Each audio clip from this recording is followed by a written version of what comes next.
네. 자, 오늘 여의도 카페 이분을 모셨습니다. 한국국제정치학회 부회장이시자 한국외대 국제지역연구센터장 그리고 한국외대 국제지역대학원 강준영 교수님 모셨습니다. 어서 오십시오. 안녕하세요. 안녕하십니까. 네. 교수님 이렇게 어려운 시기에 귀한 발걸음을 해주셔서 아유, 너무너무 아닙니다, 고맙습니다. 아닙니다. 네, 고맙습니다. 네, 네. 어떻게 이렇게 중국의 일가견을 갖게 되셨는지 좀 궁금해요. 글쎄 왜 전공을 했는지는 모르겠는데요.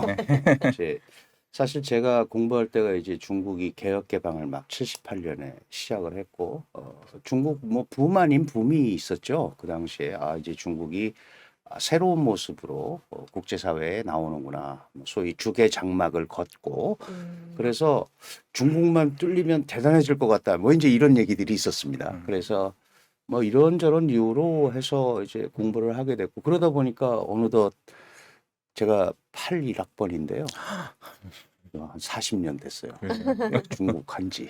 아, 근데 잘 모르죠. 네. 왜냐하면 워낙 양파 껍질 같은 나라라고 하니까 잘 접근하기가 쉽지는 않은데, 그래도 저는 정치경제학을 공부해서 단순하게 이 증시만은 전문가들을 도저히 따라갈 수는 없고요. 제가 그런 주변 상황 이런 것들은 조금 이제 도움 말씀을 드릴 수 있을 것 같아요. 네. 여러 가지 사실 지정학적인 이해 관계가 가장 중요한 포인트가 될 것 같은데 지금 저희 투자자분들 난리가 났습니다. 기다리고 계세요.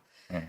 미국이랑 요즘 뭐 다르게 중국 증시가 유독 강세를 그러니까요. 이어가고 있잖아요. 네, 사실 뭐 지금 말씀하셨습니다만 미국이 그 뭐 8%가 넘는 인플레이션에 시달리고 있고 또 금리를 계속 올리고 있고 결국은 이제 긴축 강도가 올라가고 있고 지금 파월 의장 얘기도 했습니다마는 경기 불확실성이 확대되는 이런 상황이죠. 중국은 잘 아시다시피 그 코로나 사태 이후에 지금은 뭐 제로 코로나를 들고 나오지만 그전에도 강력한 억제를 통해서 그 코로나를 진정시켜야겠다는 생각을 했죠. 왜냐하면 코로나 발원지 논쟁에서 트럼프 대통령과 엄청나게 시달렸고 그래서 놀라웠게도 재작년 9월에 우리는 코로나가 종식됐다고 하는 맞아요. 코로나 종식 대회까지 열었어요. 그런데 그 상황을 전반적으로 보면서 이게 계속 억제를 해야겠다라는 생각을 했고 그래서 이미 긴축 정책에 사실은 중국이 들어갔었어요. 들어갔었는데 이게 경기가 계속 나빠지니까 이걸 좀 풀어야겠다. 이제 완화의 여지가 다른 데보다는 훨씬 있죠. 왜냐하면 국가는 돈이 있기 때문에. 그런데 이게 오미크론이 다시 오고 이러다 보니까 이제 상하이, 베이징 이런 데에 대해서 강력한 봉쇄 정책을 실시했고 근데 이대로 놔두면은 문제가 생기죠. 왜 문제가 생기냐 하면 당장 올해 10월 말이나 11월 초에 있을 20차 당대회 때 시진핑의 3기 지도부가 꾸려져야 되는데 사회가 불안하면 안 되거든요. 그러니까 경기 부양책을 내놓는 겁니다. 경기 부양책이라는 게 대부분 이제 정부가 주도할 수밖에 없잖아요. 네. 다른 거는 안 되니까. 특히 그 리커창 총리가 빨리 6월 안에 이 지방 특수채 약 한 700조 원 정도를 풀자. 그리고 9월까지 쓰라. 그러니까 이런 이제 경기 부양에 대한 기대감을 높인 거예요. 그러니까 투자자들이 아무래도 다른 데보다는 그죠.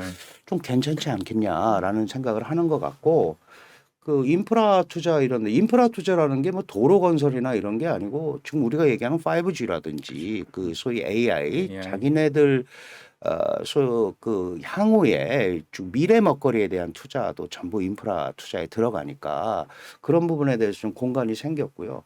기본적으로 잘 아시다시피 뭐 플랫폼 규제한다고 막 그래서 공동부유 막 이러면서 가다가 이 상태로 가면은 그런 기업들의 소위 자율성, 창의성을 저해할 수 있겠다. 그래서 요새 공동부유라는 얘기는 거의 안 합니다. 사라졌습니다. 작년 말부터. 그러니까 플랫폼 규제가 완화되고 있고 그다음에 그 부동산이 중국 경제에서 차지하는 비중이 한 30% 정도 됩니다. 그러니까 이 부동산을 살리지 않으면 안 되는데 이게 잘못하면 거품이 돼버린단 말이죠. 그렇죠. 그러니까 부동산 규제를 나름대로 조금 풀어보는 그게 결국 이제 대출 금리를 조금 완화시키는 거죠. 이러다 보니까 이게 시그널이 좀 되는 겁니다. 이제 약간 풀려는 의지가 있구나.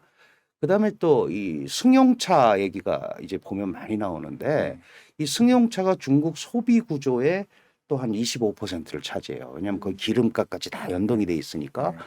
그러니까 이런 승용차 샀을 때 감면 정책 이런 전체적인 부양책을 싹 살펴보니까 아 이게 조금 이제 그 완화되는 움직임으로 가는구나. 이래서 이제 투자 심리를 조금 자극을 하는 거죠. 거기다 이제 결정적으로 상하이 베이징이 어쨌든 완전한 봉쇄 해제는 아니지만 해제를 하고 나서 6월 1일자 뭐 이렇게 해서 6월 말 7월까지 그래도 이전에 한 7, 80% 정도의 그 회복이 가능하지 않겠느냐. 이제 이런 것들 때문에 전체적으로 정부의 경기 부양책과 소위 그 시장의 기대감, 베이징 상하이가 풀리는 기대감 이런 것들이 그럼 한 2분기에 경기 저점을 통과한 거 아닌가 하는 이제 이런 생각들을 중국 투자자들이 갖고 있는 것 같아요. 그래서 그런 부분 때문에 이제 조금 올라가고 있다. 이렇게 봐야 될 것 같습니다. 그러나 이게 계속 이렇게 갈지 그거는 전혀 알 수가 없죠. 다만 쓸 카드가 다른 데보다는 조금 더 있는 거죠. 왜냐하면 정부가 주도하기 때문에. 그러면 일정 부분은 정부의 경기 부양책을 가지고 끌고 갈 수는 있다. 그 점에서 또 금리도 동결하고 그러니까 이제 같이 안 올리고 동결을 하니까 또 유입 요소도 조금 있잖아요. 그러니까 이게 이 상태로 가면은 조금 낮이지 않겠느냐 하는 생각을 갖고 있는 것 같아요. 그래서 지금 중국 증시가 그나마 다른 데보다 조금 더 나은 모습을 보이고 있다. 나홀로 성장이라는 표현을 많이 하시던데 네. 그런 현상을 좀 보이고 있는 것 같아요. 그러면 중국 같은 경우에는 이제 정부 당국에서 어떤 규제로 인해서 경기를 좀 컨트롤할 수 있어서 그런 부양책들을 발표를 하고 동시에 기준금리도 지금 다 올리고 있는 기조에서 그죠. 동결을 한 거지 않습니까? 네. 그럼 정말 중국에서는 인플레이션 부담은 좀 덜하나요? 그것도 조정이 가능한가요? 전혀 없을 수는 없는데요. 지금 이제 중국은 이렇게 얘기합니다. 물론 물가가 계속 상승하고 있습니다. 돼지고기 값만 내리고 그죠. 나머지 물가는 다 올라가고 있어요. 올라가고 있어서 인플레이션에 대한 부담이 있는데 이 소비자들이 지갑을 닫아버렸죠. 그러니까 같이 사면은 인플레이션이 되는 폭발할 텐데 이 예방성 저축을 하는 거예요. 이게 아직도 경기가 불안하단 말이죠. 그러니까 5월 같은 경우도 전년 대비해서 소위 그 저축이 50%가 늘었단 말이죠. 그러니까 지갑을 닫은 거예요. 물가는 올라갔는데 지갑을 닫으니까 인플레이션 요소가 상쇄가 돼 버린 거죠.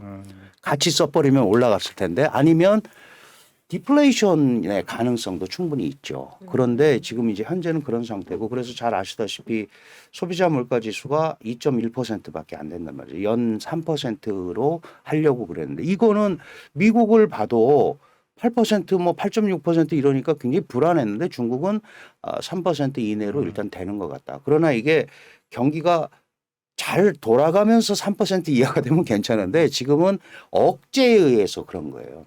그러면 인민은행도 당연히 알고 있죠. 기준금리를 인하를 하면 경기 부양에 도움이 되지만 돈이 또 빠져나갈 위험성이 있잖아요. 그 금리 차 때문에. 그러니까 그냥 가지고 간다. 그러면 또 어떤 생각을 할 수 있냐면 그럼 위안화 가치가 예를 들어서 하락을 하는 게 꼭 중국에 대해서 나쁘냐라고 생각을 해보면 국제 경기가 불확실하고 미국의 수요가 감소하면 원자재 가격은 떨어질 거다. 그러면 중국이 수입하는 원자재 가격도 떨어지니까 일단 이렇게 좀 버텨보는 게 좋지 않겠느냐라는 생각을 하는 것 같아요. 그래서 인플레이션에 대한 우려가 없는 게 아니고 지금은 그게 상쇄돼 있는 가운데 중국은 일단 금리 동결로 버티면서 수입 비용 감소 효과까지 조금 노려보자 하는 이제 그런 생각을 지금 갖고 있는 거 아닌가.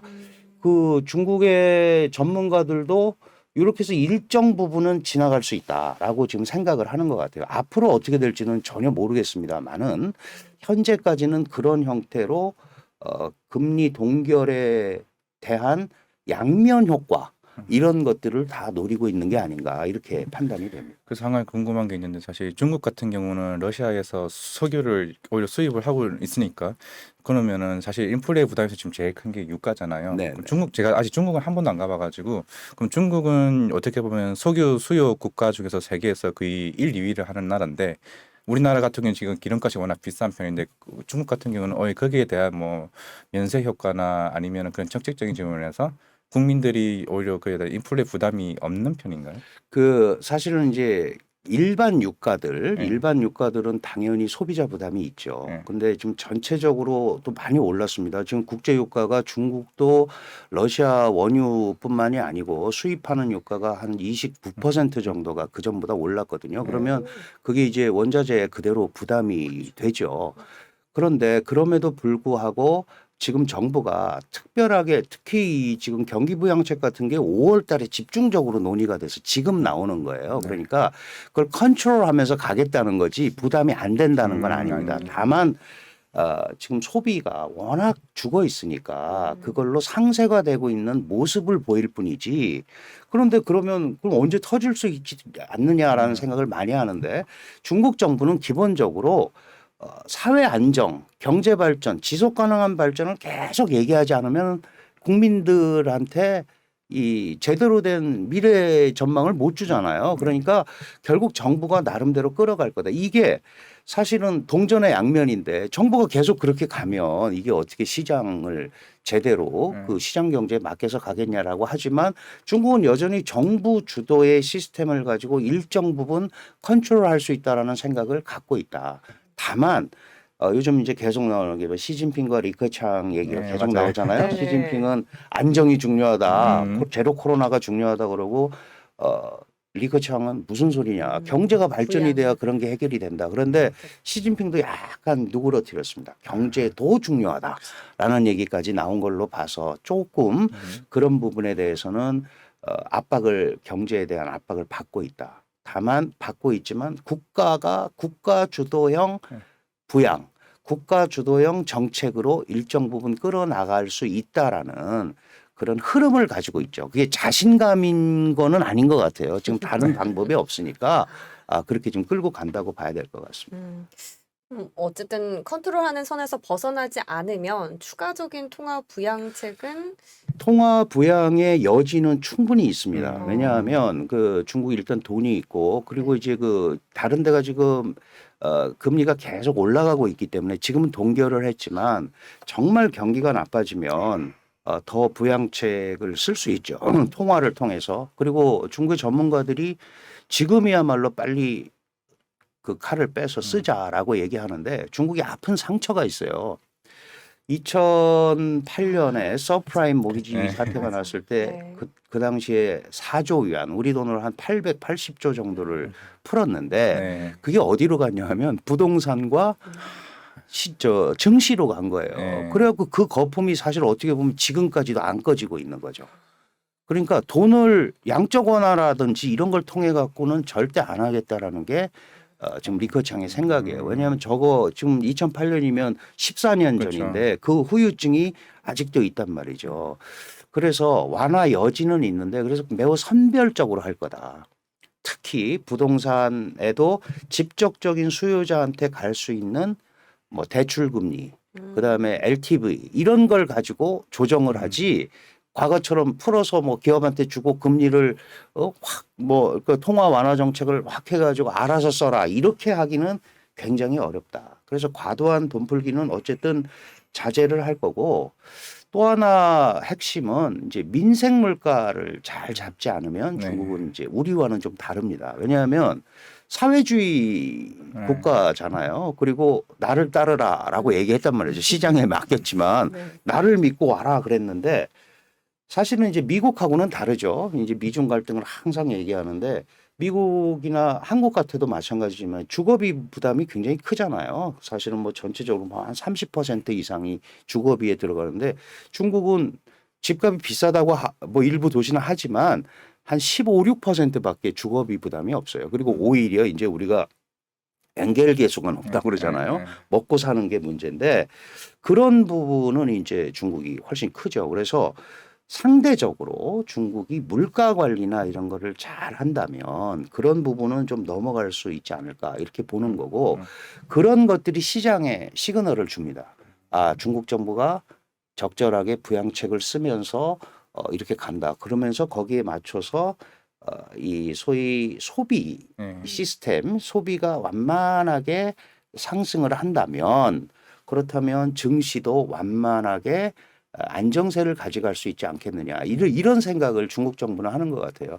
4월 달에 소비자 물가 지수가 마이너스 6.9였습니다. 그런데 이게 5월 달에 5.8로 마이너스 5.8이에요. 그러니까 네. 뭐 둘 다 마이너스니까 엄청 나빠졌는데 중국은 어떻게 판단하냐면 이게 회복되고 있다. 음. 왜냐하면 계속 7개월째, 8개월째 내려가다가 지금 싹 올라가니까 회복되고 있다. 이런 게 이제 시장 시그널이죠. 그리고 미국이 금리를 많이 하니까 유동성은 어쨌든 싼 데로 가게 돼 있잖아요. 그렇죠. 그러니까 그런 자본들도 중국 증시에 들어오는 거다. 아까 그 한국과 대만 증시가 굉장히 어렵다. 이제 이 얘기를 하셨는데 우리가 그게 단순하게 뭐 여러 가지 이유가 있지만 수출 주도형 국가고 특히 반도체 전자부품을 팔아서 먹고 사는 나라란 말이죠. 그러면 불안한 거예요. 국제 경기가 나빠지면 반도체 수요라든지 저런 게 줄어들 텐데 그렇다면 한국이나 대만 증시가 어두운 거 아니냐. 그러면 포트폴리오상 찾아야 될 거 아닙니까? 다른 대체제를. 미국은 저렇고 선진국들 다 안 좋고 그러니까 그런 돈이 중국으로 유입되는 현상이 지금 벌어지고 있다. 그러면서 3, 4분기 때부터는 조금 풀리지 않겠느냐라는 기대감, 시장의 기대감이 또 더해져서 아까 말씀하신 대로 이 중국이 이제 딱 보면 나홀로 성장을 하는 것처럼 이렇게 보이는 겁니다. 이게 뭐 착시 효과인지 그렇지. 뭔지는 조금 기다려 봐야 될 것 같은데 사실상 그 헝다 그룹이죠. 네, 헝다 네. 리스크가 우리 증시를 또 한때 뒤흔든 사건이 있었는데 이게 중국에서 아까 말씀하셨듯이 서민들에 있어서 전체적인 경제에 있어서 부동산의 비중이 한 30%? 네, 그렇습니다. 이거는 적지 않은 포션인 것 적지 않은 게 같아요. 아니고 뭐 절대적입니다, 네. 사실은. 네. 그렇기 때문에 이 리스크에 대해서 더 주목을 했던 걸까요? 그럼 이걸 리먼 사태까지 비견이 되던데 예, 어떻게 그렇습니다. 보세요? 왜냐하면 근데 이제 중국 주도 부동산 시장을 잘 이해를 하셔야 되는데 이게 뭐 헝다가 민간 기업이지만 사실 다 배후가 있죠. 어떤 지역은 뭐 누가 이렇게 해서 민간 기업이지만 거의 국가의 그 비호를 받고 정부의 비호를 받고 확장했던 기업들입니다. 그렇지 않으면 자금 조달을 할 수가 없잖아요. 지금 헝다의 총 부채가 우리 돈으로 한 380조 원 정도 되고 그럼 디폴트를 할 수밖에 없는 거고 여기에서 발행한 채권이 192억 불이니까 우리 돈으로 한 25조 정도 된단 말이에요. 이걸 지금 못 갚아서 그러는 거거든요.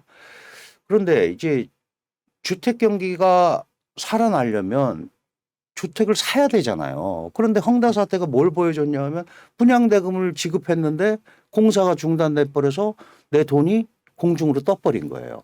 그러니까 지갑을 안 여는 거죠. 지금 살 필요가 없다. 그러니까 정부가 나서는 겁니다. 그러면 헝다 같은 경우를 어떻게 처리를 해야 되느냐. 이 사실은 중국이 이런 대형 그 민간 기업들이 잘못됐을 때 처리하는 방법이 있죠. 우선 너희가 다 써서 변제 다 하고 나머지 마지막 부분은 국유화를 하거나 하이난 항공 같은 게 대표적인 케이스입니다. 그런 식으로 만들거든요. 그러니까 지금도 채무 조정안 이런 거 이제 내세우고 헝다뿐만이 아니고 여러 군데의 그 소위 부동산 기업들이 똑같은 일을 당하고 있습니다. 이 헝다 하청업체들이 또 얼마나 많겠어요. 그러니까 이런 부분을 어떻게 처리할 거냐 이게 이제 가장 큰 문제거든요. 그 실제로 중국의 그 30대 도시 이상의 부동산 경기를 보면 지금 거의 뭐 9개월째 하락인데 지난달에 전년 동기 대비해서 많이 올랐어요. 그런데 부동산 대출을 약간 완화하니까 그 올랐는데 이런 흐름들로 쭉 가지고 가는 이런 상황이고 이거 중국의 투자자들은 이 중국의 부동산 구조를 아주 잘 압니다.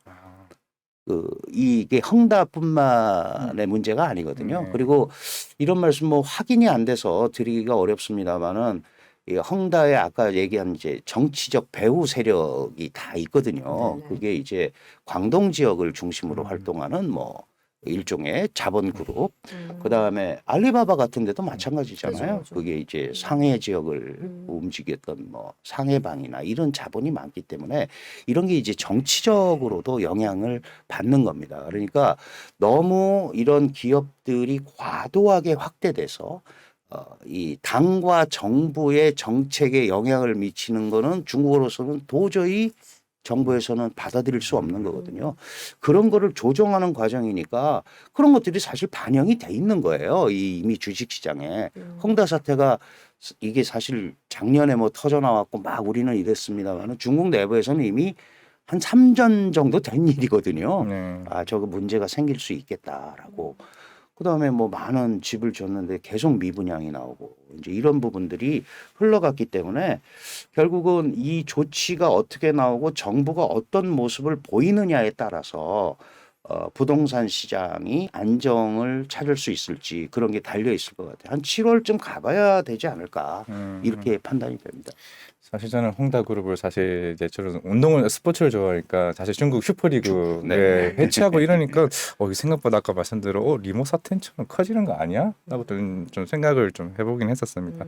그리고 요 최근에 사실 중국과 미국 관계 또 시끄럽잖아요. 맞아요. 사실 바이든이 결국에는 항복을 했나? 어떻게 보면 관세 인하 네, 네. 계속 얘기가 하다 보니까 이제 뭐 플랫폼 규제도 완화시킨다 뭐 그런 얘기도 있는 것 같은데 앞으로 계속 이렇게 결국에는 이렇게 바이든이 계속 이런 시나리오로 갈 것 같으세요? 그 사실 디커플링을 시도하고 네. 중국을 완전히 배제한 공급망을 재편하고 이건 사실 쉽지 않습니다. 그게 아시다시피 지금 미국의 대중 무역 정책을 관장하는 데가 USTR인데 USTR이 지금 요번 달에 대중 관세를 좀 조정을 해볼 여지도 있겠다 이런 얘기를 하는 거거든요. 그거 왜 그러냐 하면 지금 트럼프에 의해서 촉발된 관세 전쟁이 결국은 중국산 제품에 관세를 매겼고 그러면 그게 예를 들어서 제가 이 볼펜을 옛날에는 1달러 주고 메이드 인 차이나를 샀었는데 관세가 붙어서 내가 살 때니까 1불 30센트가 돼 있단 말이죠. 그러니까 이 30센트가 소비자한테 전가가 돼버린 거예요. 그렇지 않아도 지금 인플레이션 때문에 머리가 아픈데 그러니까 이런 부분에 대한 거는 조금 낮추자라는 이제 논의가 나올 정도로 이 미중 중국의 버티기가 미국이 생각한 것보다는 훨씬 세다는 거죠. 그런데 잘 아시다시피 지금 바이든 정부는 기존의 트럼프가 대중 압박을 했던 것보다 더 규범적이고 큰 범위로 하고 있다. 네. 다시 말씀드리면 바이든은 기존의 트럼프가 무역이라든가 관세라든가 기술 패권 이런 걸 가지고 직접적 규제를 한 데 비해서 바이든 대통령은 거기에 뭐 민주도 갖다 붙이고 중국을 배제한 공급망 이런 걸 갖다 붙인 거예요. 그게 이제 대표적인 게 IPEF잖아요. 인도 파시픽 그 경제 이코노믹 프레임워크인데 이거는 사실은 FTA도 아니고 이 행정협정입니다. 그러니까 이 정부 바뀌면 또 어떻게 될지 몰라요. 그런데 이거를 의회 비준 받는 그런 절차로 이 시스템을 끌고 가면요. 이게 언제 어떻게 될지 모릅니다. 그러니까 좀 빨리 만드는 건데 결국은 바이든의 입장에서는 계속해서 동맹과 함께 가치를 같이 공유하는 나라들이 규범을 만들어서 중국을 압박하자라는 정책을 계속 펼칠 거고 중국은 그게 당신들 마음대로 되나 보자 이럴 거란 말이죠. 지금 당장 오늘부터 브릭스 정상회의를 하잖아요. 브릭스라는 게 이제 중국 뭐 인도 러시아. 이제 그 신흥국인데 미국이 저러는데 우리는 다자주의를 견지하자.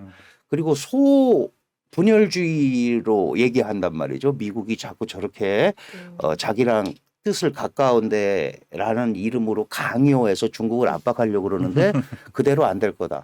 그러니까 이 미중 갈등은 사실은 민주 가치 플러스 여기에 공급망 재편 이것까지 얽혔기 때문에 이거는 해결되기가 매우 어려운. 왜 제가 이렇게 말씀드리냐면 가끔 이제 우리 애널리스트들이나 미중 관계 이렇게 보시는 분들이 미중 갈등이 해소되면 이럴 거다 그러는데 해소 안 됩니다. 왜냐하면 시진핑 입장에서는 미국의 저 압박을 뚫고 나서지 않으면 세계적 국가가 될 수 없는 거예요. 그럼 중국은 계속 이렇게 우리는 그럼 맨날 넘버 투만 하란 말이냐. 우리도 올라가야 될 거 아니냐. 근데 왜 우리한테 과학기술 개발하지 마라 자꾸 이러느냐. 그거는 니네가 우리한테 강요하는 거다. 우리는 하겠다. 그게 이제 중국이 지금 주창하는 게 과학기술 사회주의라는 거예요. 아, 디지털 레니니즘. 그러니까 과학기술 사회주의라는 거는 중국을 건드릴 수 없을 만큼의 하이테크 기술을 우리가 보유하고 있으면 미국과 또는 국제와 계속 경쟁할 수 있는 거 아니냐. 그래서 올해 그 전인대에서 그런 얘기 나왔잖아요. 10년간 칼 하나만 갈겠다. 다시 말씀드리면 무서운 얘기죠. 그리고 실제로 일부 뭐 양자역학이나 이런 건 넘어섰죠. 근데 중국의 지금 가장 아픈 아킬레스건이 반도체예요. 반도체인데 이 IPEF가 겉으로는 뭐 다자간 이거지만 사실은 미국은 뭘 생각하고 있냐 하면 반도체 패권을 생각하고 있다. 그래서 칩4 동맹이라는 거 있죠. 미국의 장비, 그다음에 일본의 소재, 한국과 대만의 제조 기술 이걸 섞어서 가겠다는 겁니다. 요즘 IPEF에 대만도 가입 신청을 했어요. 그런데 대만은 국가도 아니고 그거를 잘못해서 가입 신청을 받아버리면 중국과의 또 다른 갈등의 불씨가 생기기 때문에 안 했는데 지금 칠포 동맹이라는 뭐 동맹이라는 말이 좀 어폐가 있지만 이거를 미국이 계속 강조하면서도 절대 한꺼번에 모이자고는 안 해요. 따로따로 얘기합니다. 그럼 중국은 결국 그 생각을 하는 거죠. 아, 이게 장기적으로 저렇게 갈 수도 있겠다. 그렇게 되면은 중국한테 큰 타격이 올 수도 있는 거죠. 그래서 사실은 중국과 대만을 우리가 양안 관계라고 하는데 이 양안 관계가 굉장히 갈등을 겪지만 경제 얘기는 하나도 안 합니다. 그리고 대만이 전부 전 세계가 마이너스 성장할 때 중국이 1.9%인가 성장했잖아요. 대만은 그때 3.8% 성장했어요. 근데 국가가 아니라서 주요 통계에서 빠졌지만 대만도 세계 18위의 경제 대국이에요. 맞아요. 근데 사실 빼면 안 되지만 국가가 아니니까 주요국에서 빠진 건데 근데 사실은 거기에 대부분의 경제 성장의 동력이 중국에 수출한 반도체 때문에 나왔단 말이죠. 그러니까 이게 서로 얽혀 있기 때문에 미국이 얘기하는 완벽한 디커플링은 쉽지 않죠. 그래서 싸우면서 갈 거다. 이렇게 봐야 됩니다. 아, 그래서, 참 복잡한 이해관계들이 얽혀 있는데, 근데 이 대목에서 교수님 궁금한 게요. 미국이 이렇게까지 중국을 견제할 정도로 중국의 기술 성장이 그 포지션이 그렇게 높습니까? 이게 반증이다 이런 얘기도 있더라고요. 그렇게 얘기도 하죠. 왜냐하면 사실은 이제 미국은 외교 정책에서 정해놓지는 않았지만 자신들의 국력의 한 60% 다른 걸로는 안 되잖아요. GDP 갖고 보통 얘기하는데 GDP의 한 60% 정도가 되면 견제를 하기 시작합니다. 70%가 넘으면 칼을 빼죠. 그 칼을 빼서 당한 데가 독일, 그다음에 플라자 합의 때 일본. 그리고 지금 중국은 60%를 넘어서서 지금 미국이 21조 달러 GDP가 되는데 지금 거의 17조에 육박을 한단 말이에요. 그럼 70%가 넘었습니다. 그러니까 결국 미국이 주도하는 세계를 만들기 위해서는 자기 밑에 들어와 있는 넘버 2가 있어야 되는데 중국이 자꾸 그거를 벗어나는 거예요. 그래서 우리도 따로 아궁이를 가지고 할 테니까 너희도 너희 거 해라. 이러니까 그걸 못 벗어나게 하는 압박을 하는 거죠. 그래야 미국의 세계 전략이 가능해지니까. 그래서 이런 면에서 과연 우리가 100% 미국을 따라가는 게 맞는 거냐라는 얘기들을 하는 겁니다. 왜냐하면 미국이 어느 순간 저러다가 아유 해보니까 안 되겠네. 그럴 수도 있고 그만 싸우자 그러고 악수할 수도 있고 그렇기 때문에 미국은 일단 그리고 이제 11월에 바이든이 중간 선거가 있습니다. 네. 그러니까 미국은 이런 중국을 제어하지 않으면 미국 주도의 세계 질서가 흔들릴 수 있다는 생각을 계속하기 때문에 그럼 공화당이건 민주당이건 조야가 다 중국 견제 이거 하면은 박수를 받아요. 일치하죠. 네, 거기는. 그러니까 그 대외적으로 대중 정책에는 완보이스를 내기 때문에 결국은 그런 흐름으로 그러니까 딱 이겁니다. 무릎 꿇고 내 밑으로 와서 같이 가든지. 근데 중국은 아까 말씀드렸다시피 중국은 중국적인 방식으로 발전해 왔고 앞으로도 그 방식으로 갈 거다라고 얘기를 하기 때문에 일단은 특히 시진핑은 과거 지도자들하고 다르죠. 중국 모델 중국식 발전 방식이 여전히 유효하고 나는 이걸 가지고 싸울 수 있다. 그러니까 나한테 힘을 달라. 그래서 삼선도 하는 그 근거를 그렇게 마련하는 거예요. 시진핑 권력이 강화돼서 영원히 못 이기는 미국을 그대로 놔두면 안 되니까 지금 넘어가 보자. 이런 겁니다. 서로 정말 강대강이 맞붙으니까 음. 아주 그냥 고래 싸움에 새우 등이 엄청 터지네요. 그 교수님 말 듣다가 저도 이제 평상시 아는 지인들이랑 사실 이런 얘기를 해요. 야, 중국이 대만 침공하지 않을까? 일단 그 이유가 금방 교수님께서 얘기해 주신 게 반대체. 중국이 지금 로봇 산업에 대해서 엄청난 투자를 지금 하고 있어요. 로봇에 많이 들어가는 게 반도체. 네. 그러니까 지금 이 시국에 야 우리 그러니까 워낙 게 러시아 쪽 시끄러우니까 야 우리가 명분을 한번 만들어 볼까라는 생각을 이제 우리끼리 편하게 술자리에서 얘기는 해요. 야 대만 저거 중국이 엄청 탐낼 것 같아. 지금 저 IPF 얘기하면서 미국 여기 와서 저렇게 난리인데 저 대만 실제로 진짜 침공하지 않을까?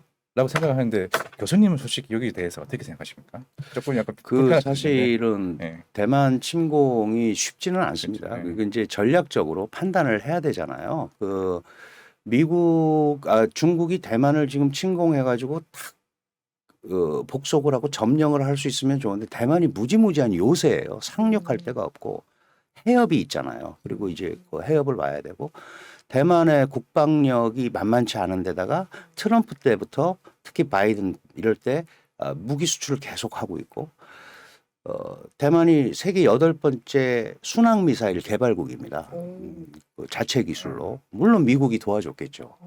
쌍용이 그래서 네. 그렇게 쉽게 그 대만을 점령할 수가 없고 그래서 초기에 우크라이나 전쟁이 일어났을 때 야 대만이 제2의 우크라이나 되는 거 아니냐. 그런데 그렇죠. 소련이 러시아가 그런 막강한 군사력을 가지고도 우크라이나를 제대로 맞아. 못하고 지금 몇 개월째 끌고 있는 상황이 되니까 중국이 그거 쉽지 않을 거다. 그리고 여기에는 대만이 미국과 단교하면서 중국이 1979년 1월 1일 날째 중국과 수교를 합니다. 수교를 하면서 대만하고는 단교를 해야 되는데 단교하고 나서 대만 관계법이라는 법을 만들었어요. 대만을 지원하겠다는 게 들어있죠. 대만의 안전을 지원하기 위해서 무기를 판매한다. 그리고 1982년에 또 비밀 보장을 해줬어요. 육개항 보장이라는 거. 그걸 2016년에 민주당에서 재결의를 했어요. 결국은 대만을 도와주겠다는 겁니다. 결정적으로 2018년에 아시아 안보법이라는 걸 트럼프가 만들어가지고 거기에 대만을 집어넣어 버렸어요. 아시아 안보에. 그러니까 결국은 이게 잘못되면 미중 간에 그렇지. 뭐 군사 충돌로 야기될 수도 있죠. 음. 그러면 지금 시진핑 입장에서 그거를 지금 해갖고 얻는 게 많을까, 잃는 게 많을까를 생각해 본다면 지금은 아니다. 지금은 아니다. 지금은 네, 아니다. 타이밍이. 예, 타이밍이. 네. 그리고 그렇게 만만치 않다. 그리고 대만을 탁 먹었다고 TSMC가 딱 자기 게 되면은 좋지만 네. 그럴 리가 없잖아요. 네. 그럼 이미 뭐 해외에 다 TSMC는 처음부터 매우 글로벌한 기업으로 시작을 했습니다. 그래서 뭐 유럽에도 있고 좀 일본에도 물론 이제 그 나노는 떨어지지만 일본 공장도 있고 뭐 미국에 엄청 투자하잖아요. 그러니까 그런 것들을 다 이미 생각을 해서 했기 때문에 저거를 내가 먹는다고 그래서 대만을 복속시킨다고 그래서 TSMC가 내 거가 될 거다가 아닌 거죠. 어떤 분들은 그러면 싹 될 거라고 그러는데 그럴 리가 없잖아요. 이 반도체라는 게 기술인데 그죠? 초격차를 가지고 움직이는 건데 그 기술자가 없으면 아무리 장비가 좋아도 못 만드는 거잖아요. 그렇죠. 설계가 안 되면. 그래서 지금 상황에서는 그거는 그렇게 뭐 현실적이지 훈련이나 않다. 이런 건 할 수 있지만 공격을 하는 이런 그까지는. 거는 중국한테 이렇게 지금 상황에서 플러스 요인이 별로 없다 이렇게 보는 겁니다. 뭐 지금 시간 관계상 거의 뭐 마지막 질문이 될 수도 있을 것 같은데요, 교수님. 우리 투자자분들 입장에선 가장 궁금한 게 사실 우리나라의 스탠스가 어느 방향으로 취해지는 게 우리 증시에 더 득이 될까? 아까 새우 말씀하셨는데 사실 한국이 세계 8위의 무역국인데 이제 새우는 아닙니다 우리가. 예. 네. 새우는 아니고 그래서 이제 돌고래 외교 뭐 그런 얘기 하잖아요.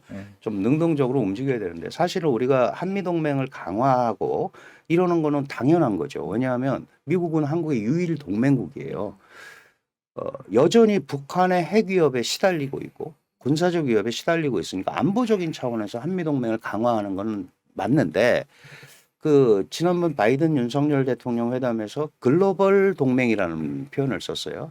글로벌이라는 거는 미국이 주도하는 글로벌 시스템에 한국이 들어가겠다라는 걸로 인식이 될 수가 있잖아요. 그죠? 그런데 경제 문제에 관해서는 우리가 IPEF에 가입을 해서 중국이 굉장히 우려하는데 중국이 주도하는 RCEP에도 우리가 가입을 했습니다. CPTPP에도 들어가려고 네. 했는데 일본이 별로 안 좋아해서 네. 못 들어갔죠.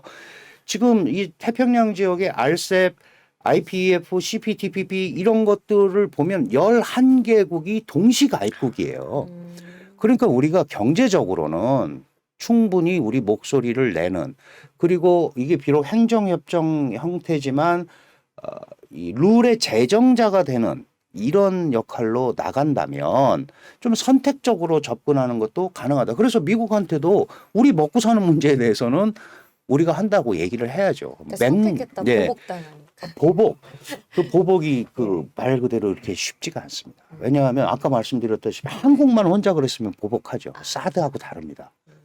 근데 우리만 딱 그런 것도 아닌데 어떻게 무슨 명분으로 하겠습니까? 근데 이제 걱정이 있죠. 예를 들어서 우리 배터리에 뭐 중국 의존도가 90%가 넘고 바이오 산업, 의약품 이런 데도 마찬가지거든요. 그래서 이게 쉽지가 않을 거다라고 그러는데 사실은 그렇게 따지면 한국의 반도체 그다음에 중국이 또 우리한테 막 거의 99% 수입하는 것도 있어요. 제가 찾아보니까 60mm 아변 강판, 네. 특수강 이건 특수강. 완전히 100% 수입이더라고요. 그럼 뭐 그게 지렛대는 아니겠지만 우리가 맨날 뭐 요소수 가지고 98% 이래서 큰일 났다 그러는데 그런 거는 서로 좀 논의가 충분히 소통을 해서 그러니까 너무 단순하게 경제 안보 막 이렇게 해가지고 몰아붙이는 것보다는 산업계에서는 저는 공간이 있다고 생각을 해요. 그래서 북한 핵 문제와 안전 위협 때문에 지금 이 정부가 그렇게 하는 거는 그거는 중국도 인정을 해야 되는 겁니다. 왜냐하면 말로만 건설적 작용을 한다고 그래놓고 사실은 전혀 개입을 북한 안 핵은 하잖아요. 이미 고도화됐고 그렇죠. ICBM까지 가지고 있고 그러니까 결국 이렇게 된 거는 이거는 지금 되돌릴 수가 없고 김정은이 포기할 리도 없고 그렇다면 그걸 관리하는 상황에서 이제 경제적으로 어떻게 할 거냐 이런 생각을 우리가 하면서 그 사실 저도 말로는 이렇게 하지만 정말 쉽지 않죠. 정말 쉽지 않지만 트랙을 예, 그 경제에 관한 부분에서는 선택적으로 해야 되고 그리고 제가 그래서 미중 사이에서 선택을 해야 된다 막 이런 얘기하는데 저는 옛날부터 설득을 해야 된다. 우리도 살아야 되니까 미국한테도 설득을 하고 지속적인 설득을 해서 우리 바텀 라인을 셋업을 시키는 게 중요하다. 우리도 먹고 살아야 되지 않냐라는 얘기를 충분히 하고 그런 부분에 대해서는 얘기를 한다. 아까 바이든 말씀하셨는데 바이든이 중국을 배제한 공급망을 완벽하게 벗어내려는 게 아니고 20나노 이런 범용 반도체는 하라 이거죠. 우리 삼성 서안에 있고 뭐 낸드 플래시 공장 대련에 하이닉스 있는데 그거는 기존에 그런 건 하라 이겁니다. 근데 새로운 거는 자기네랑 가자고 그러는 거니까 그 부분을 이제 우리가 어떻게 찾아갈 거냐. 그런 거는 설득의 소지가 조금 있다. 저는 그렇게 봅니다. 너무 100% 한국을 코너에 몰아서 사드처럼 할 거다. 이거는 사실 쉽지 않을 거다. 이렇게 생각이 듭니다. 이게 선택이 아니라 설득의 문제다. 그랬으면 이런, 좋겠습니다. 네. 설득을 많이 했으면.